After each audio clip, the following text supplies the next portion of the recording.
Le 20 avril 2020, l'organisation Illuminato Comino Fascisto Gauche franc-maçonnique de droite Kerbal Space Challenge a lancé son Challenge 15C5, dans le but d'envoyer un gros tas de vaisseaux vers Saturne et Titan. La plupart des participants ont fait des vaisseaux ressemblant curieusement à Cassini, une mission envoyée par la NASA en 1997. Étrange coïncidence. Mais le nom de Cassini ressemble lui-même curieusement à celui de Giovanni Domenico Cassini, astronome savoisien né en 1673, ou tout du moins c'est ce qu'on veut vous faire croire. Très étrange coïncidence. Corrélation est causalité. Cela signifie qu'après la fin du challenge, Dakites remontera dans le temps et se dédoublera à Apodon et JPL, qui donnera à la NASA les plans de la sonde créée par les bénévoles, et Giovanni, qui découvrira Saturne à partir des données fournies par les bénévoles. Mais il faut alors se poser une question. Comment Dakites est-il remonté dans le temps? Et surtout, quelle est la vraie nature de Kerbal Space Challenge? Examinons d'abord la planète Saturne.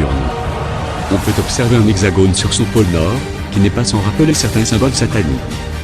Saturne est justement associé à Satan par de nombreux chercheurs de vérité appartenant à l'élite de la France. Saturne est également associé au dieu grec Chronos, qui mangeait tous ses enfants, de la même manière que la planète a mangé Cassini. Mais si Saturne peut manger des trucs, elle peut aussi recracher des trucs, comme par exemple du méthane originaire de HD 40307G, preuve empirique, répétable, vérifiable, calculable, mesurable, que l'hexagone au pôle nord de Saturne est en réalité un portail vers la 8e dimension. Ce portail sera traversé par Dakites le 21 décembre 2021, mais il ne sera pas seul.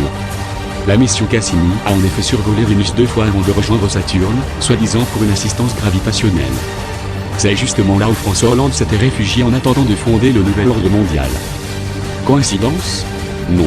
Le véritable objectif de Cassini est en réalité de permettre à François Hollande de se réincarner à travers Saturne en Jésus Oméga, tandis que Dakites remontera dans le temps et se dédoublera en JPL et Giovanni.